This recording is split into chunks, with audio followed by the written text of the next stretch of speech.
বন্ধুগণ, আজকে আমি মুচমুচে খাস্তা পেঁয়াজি রেসিপি নিয়ে হাজির হয়েছি। আর এই জন্য আমি প্রথমে 4টে পেঁয়াজকে খোসা ছাড়িয়ে আগা মাথা কেটে নিয়েছি। এবার পেঁয়াজগুলোকে আমি মাঝ বরাবর কেটে নেব। তারপর পাতলা পাতলা করে আমি পেঁয়াজগুলোকে কেটে নেব। এভাবে সাবধানে একটু পাতলা পাতলা করে পেঁয়াজগুলোকে আমি কেটে নেব। আর মোটা আমি করব না, যত পাতলা হবে পেঁয়াজি ভাজাটাও তত ভালো হবে। এইভাবে আমি সমস্ত পেঁয়াজগুলোকে কেটে নেব।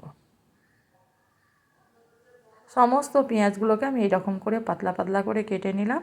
এবার আমি একটা বাটির মধ্যে পেঁয়াজের টুকরোগুলোকে নিয়ে নেব।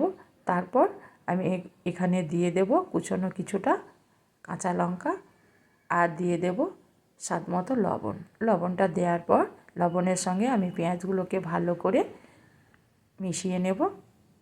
আর পেঁয়াজের লেয়ারগুলো আছে আমি এইভাবে ছাড়িয়ে দেব পাটগুলো। এবার এটাকে ঢাকা দিয়ে আমি মিনিট 5-7 রেখে দেব। 5-7 মিনিট পর আমি ফিরে এলাম। দেখুন বন্ধুরা, পেঁয়াজগুলো অনেকটাই নরম হয়ে গেছে আর অল্প জলও ছেড়েছে। এবার আমি এখানে দিয়ে দেব ভাজা জিরে গুঁড়ো 1 চামচ, 1 চামচ দিয়ে দেব চিলি ফ্লেক্স। ঝালটা আপনাদের মতো কমিয়ে বাড়িয়ে নেবেন। আর 1 চামচ নিয়েছি আমি জোয়ানটাকে হাতের তলায় আমি একটু ঘষে নেওয়ার পর ওটাকে দিয়ে দিলাম। আর দিয়ে দিলাম কিছুটা কুচনো ধনেপাতা। এবার আমি সমস্ত মশলাগুলোকে পেঁয়াজের সঙ্গে ভালো করে মিশিয়ে নেব। আমার মেশানো হয়ে গেছে। এবার আমি এখানে বাইন্ডিংয়ের জন্য দেব বেসন। আমি এখানে 3 চামচ বেসন দিয়ে দেব। তারপরে যদি লাগে আমি আবারও ব্যবহার করব। এবার আমি দিয়ে দেব এখানে 1 চামচ চালের গুঁড়ো। চালের গুঁড়োটা দেওয়ার পর আমি সমস্ত পেঁয়াজের সঙ্গে আমি বেসন আর চালের গুঁড়োকে ভালো করে মিশিয়ে নেব। হ্যাঁ বন্ধুরা, পরে যদি লাগে তবে আমি আবারও বেসন আর চালের গুঁড়ো ব্যবহার করব। একটু নরম নরম লাগছে, সেই জন্য আমি এখানে আবারও 1 চামচ দিয়ে দেব বেসন আর 1/2 চামচ দিয়ে দেব চালের গুঁড়ো। আর এখানে যত পারা যায় বেসনটা একটু কম ব্যবহার করতে হবে, যেহেতু পেঁয়াজি একটু পেঁয়াজি ভাব না থাকলে কিন্তু ভালো লাগে না। দেখুন বন্ধুরা, আমার পেঁয়াজটা সম্পূর্ণভাবে মাখা হয়ে গেছে।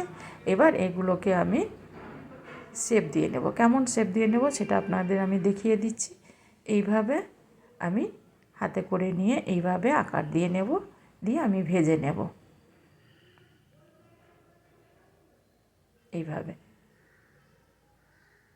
এবার ভাজার জন্য আমি গ্যাসের মধ্যে কিছুটা তেল বসিয়ে দিয়েছি। তেলটাকে আমি প্রথমে খুব ভালো করে গরম করে নিয়েছি। তারপর মিডিয়াম আঁচে আমি এগুলোকে এক এক করে তেলের মধ্যে ছেড়ে দেব।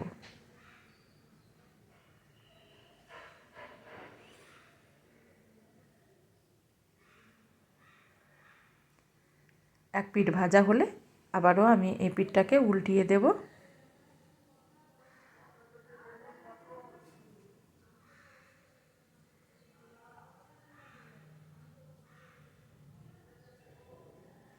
এইভাবে আমি ঘুরিয়ে ফিরিয়ে পেঁয়াজিগুলোকে ভেজে নেব।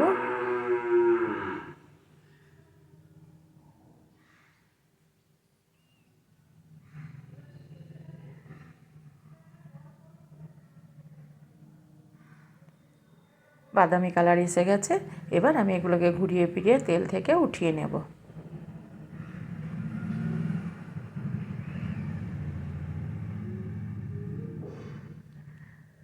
সমস্ত পেঁয়াজিগুলো উঠিয়ে নেওয়ার পর আমি আবারও একটা ব্যাচ এই তেলের মধ্যে ভেজে নেব। হ্যাঁ বন্ধুরা, আর আমি গ্যাসটা বাড়িয়ে দেব না, আমার মিডিয়াম হিটেই এগুলোকেও আমি ঘুরিয়ে ফিরিয়ে ভেজে নেব।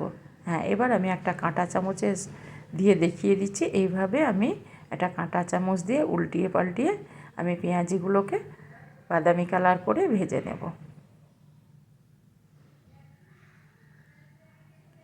হ্যাঁ বন্ধুরা, যদি আমার ভিডিওটা ভালো লেগে থাকে তবে অবশ্যই একটা লাইক করবেন আর সাবস্ক্রাইব করে আমার চ্যানেলটির পাশে থাকবেন। এইভাবে আমি নেড়ে চেড়ে এগুলোকেও ভেজে নেব।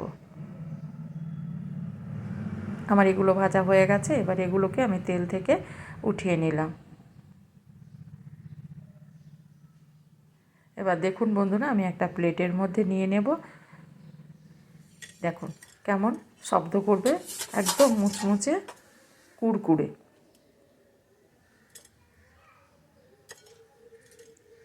এবার আমি প্লেটের মধ্যে নিয়ে আমি গরম গরম সবাইকে মুড়ির সঙ্গে দিয়ে দেব। আর যেমন লবণীয় খেতে কিন্তু তেমনি মুচমুচে। পুরো ভিডিওটা দেখার জন্য আপনাদের অসংখ্য ধন্যবাদ।